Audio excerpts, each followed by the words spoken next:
The city outside my window glowed like a million scattered stars, cold, brilliant, and untouchable.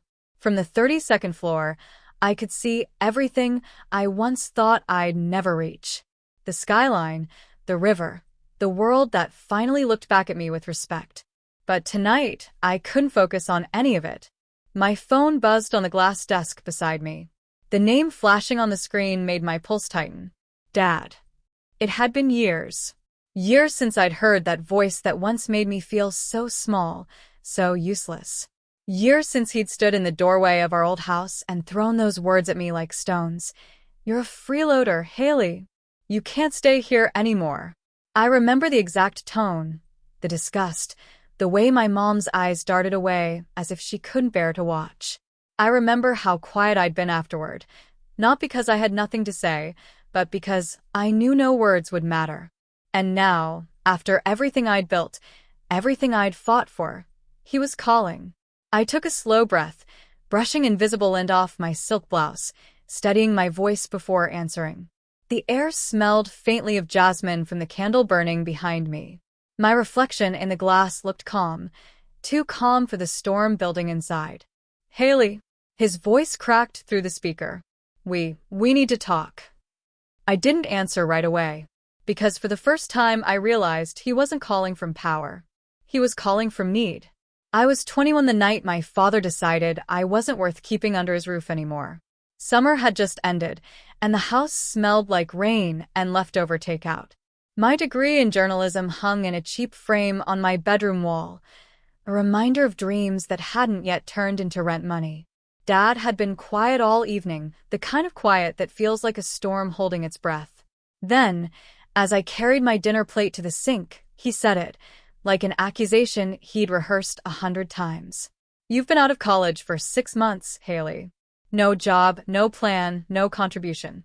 You're a freeloader, and I won't tolerate it anymore." The words hit harder than I expected. I froze, the plate still in my hands, water running over my fingers. "I'm trying," I whispered. "I've applied everywhere. I just need a little more time." He didn't even look at me. "Time doesn't pay the bills. You either find a job or find another place to stay." Mom stood behind him, wringing her hands. "Daniel, please." "Don't, Carol," he snapped. "She needs to grow up." I looked at her, begging silently for her to step in, but she didn't. Maybe she couldn't. So I did what I always did when words failed. I ran to my room, shut the door, and let the tears come. That's when I saw it on my dresser, my grandmother's silver bracelet, the one she'd given me before she passed. Inside, etched so faintly you could miss it, were the words, "Find your own light." I remember sitting there, holding it in my trembling hands, and realizing that maybe this was my moment to do exactly that. So I packed a small bag, a few clothes, my laptop, and the bracelet. When I walked past my parents' doorway, Dad didn't look up from the TV. Mom's lips parted, but no sound came. Outside, the night was cold, the air thick with the smell of wet asphalt. As I stepped off that porch, heart pounding, one thought kept me upright. If he thought I was a freeloader now, he'd have no idea who I'd become next. The first few months after I left home were a blur of cheap instant noodles, rejection emails, and sleepless nights. I crashed on my friend Lena's couch, a floral old thing that smelled faintly of cinnamon and spilled wine. She never made me feel like a burden, though. "You'll figure it out, Hales," she'd say, handing me a mug of coffee every morning like it was a small piece of hope. Days turned into weeks of job hunting. I'd dress up in thrift store blazers, print out resumes that no one read, and walk into offices pretending not to notice the pity in their smiles. The bills piled up. My pride cracked. Then one morning, while scrolling through online listings at a library computer, I saw it. Assistant needed at Willow and Heart Media, no experience required. It was a tiny marketing agency tucked between a bakery and a bookstore downtown. When I showed up for the interview, I met Maya Hart, the owner, a woman in her 40s with silver streaks in her hair and the kind of calm that makes people listen. She read my resume, looked up, and smiled. "Your degree's in journalism," she said. "You know how to tell stories. That's half of marketing right there." She hired me on the spot. The pay was terrible, the hours long, But Maya taught me everything: how to pitch ideas, handle clients, design campaigns that made people feel something. I stayed late every night, learning software, studying trends, building small projects no one asked for. Sometimes I'd fall asleep at my desk, dreaming about proving everyone, especially my dad, wrong. Months passed, then years. I climbed from assistant to creative lead. When Maya decided to retire, she offered me a partnership, her faith in me solid, quiet, and absolute. I cried that day, right there in her office, surrounded by old campaign posters and coffee cups.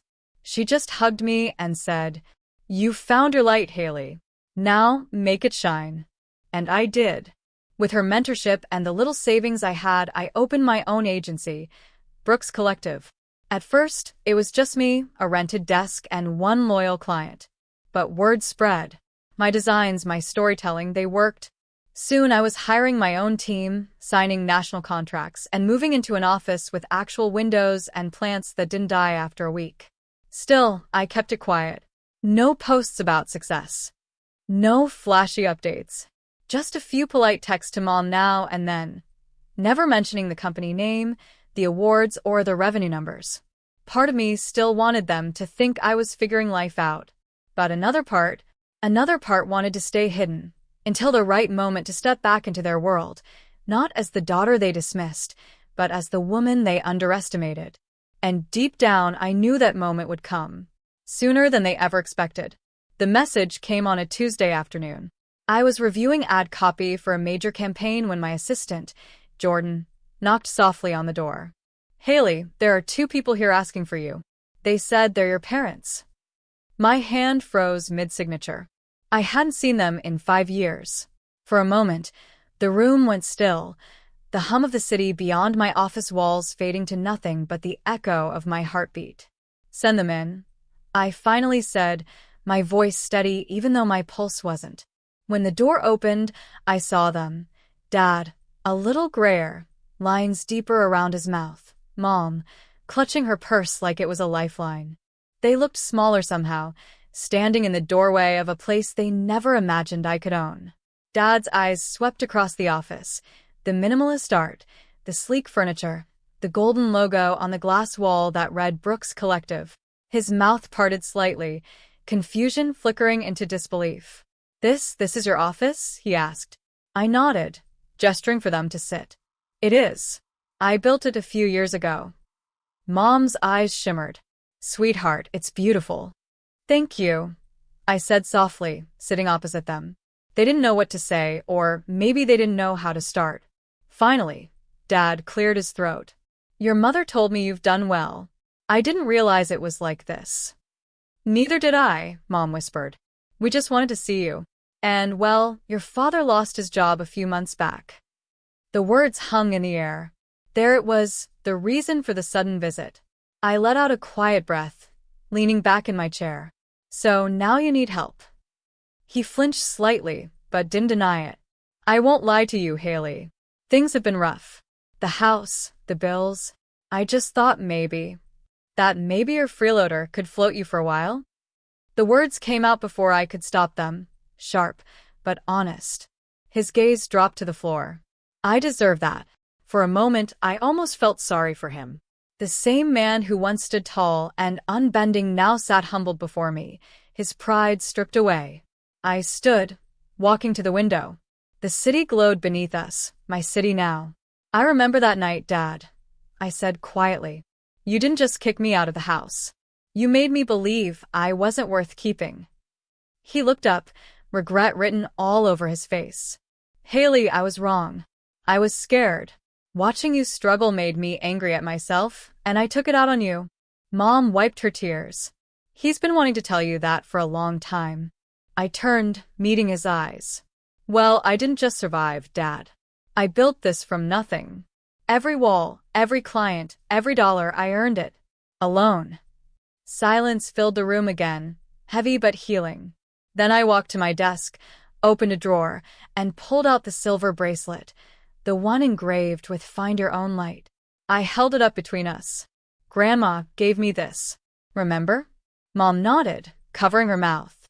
"I used to think she meant it as comfort. Now I know it was a challenge. I smiled faintly, and I took it. Dad's eyes glassed over, his voice barely above a whisper. You did, Haley. You really did.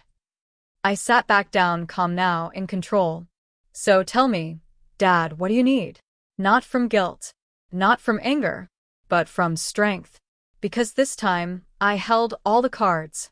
I leaned back in my chair, letting the weight of the room settle around us. For the first time in years, I didn't feel small. The freeloader they thought I was? Gone. In its place was someone who had fought, clawed, and built her life from the ground up. Dad's gaze was fixed on me, silent, almost pleading. Mom's hands fidgeted in her lap, hope and guilt tangled together. I want to help, Dad said finally, voice cautious. If you'll let me. I studied him. I could see he meant it, finally. But I wasn't going to just hand over forgiveness without growth. Then we need rules, I said. My voice was calm, but there was no room for negotiation. I won't support anyone who refuses to change. That includes you, Dad. He swallowed hard. I'll do whatever it takes. Good. I stood, walking slowly to the window, feeling the city stretch beneath us like a map of my journey. Here's the deal. I'll help you get back on your feet, financially, emotionally, whatever's necessary. But this is conditional. Mom looked worried. Conditional? I nodded. Yes. For you, Mom. Stop silencing yourself. Speak up, pursue your own passions.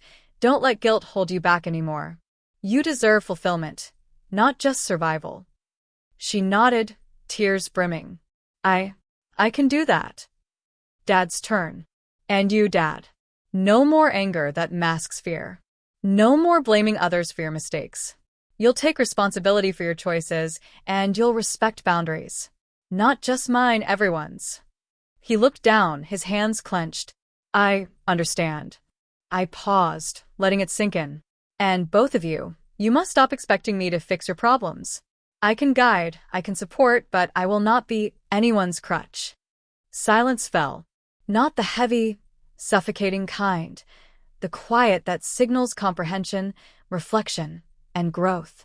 I'll do it, Dad whispered. Good, I said, smiling faintly. Because this isn't about punishment. It's about change. About building relationships that are real, not toxic. Mom reached for my hand, squeezing it. Thank you, Haley. Thank you for giving us a chance. I let her, but my eyes stayed on Dad. You see, the power you took from me when I was young? I've taken it back. And now I choose how it's used, to heal, not hurt. They nodded, the weight of my words settling in like sunlight through clouds. For the first time, I felt the shift, the balance of control had finally moved. Not out of revenge, not out of anger, but because I was finally the woman I was meant to be, strong, independent, and unapologetically in charge of my own life. Weeks passed, and slowly, the changes I had set in motion began to take root.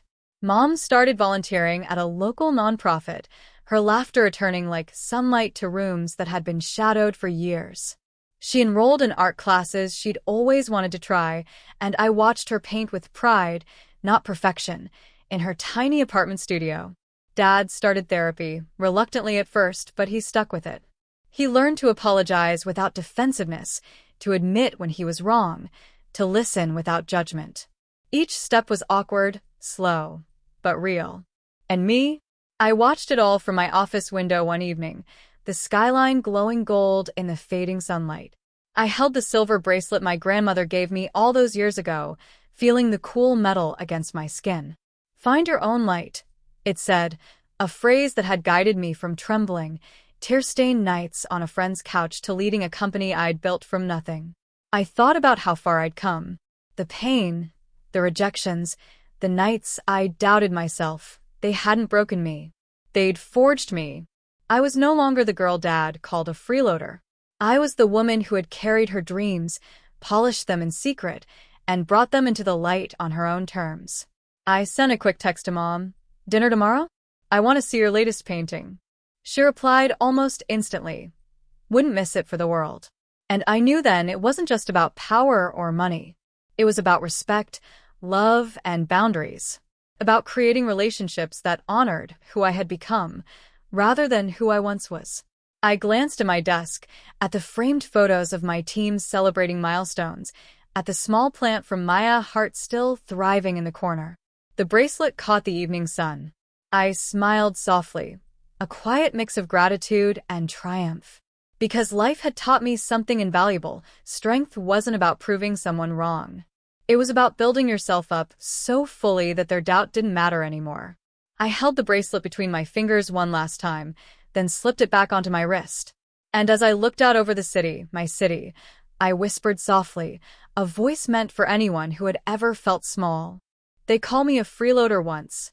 Turns out, I was just loading my dreams, and they finally took off.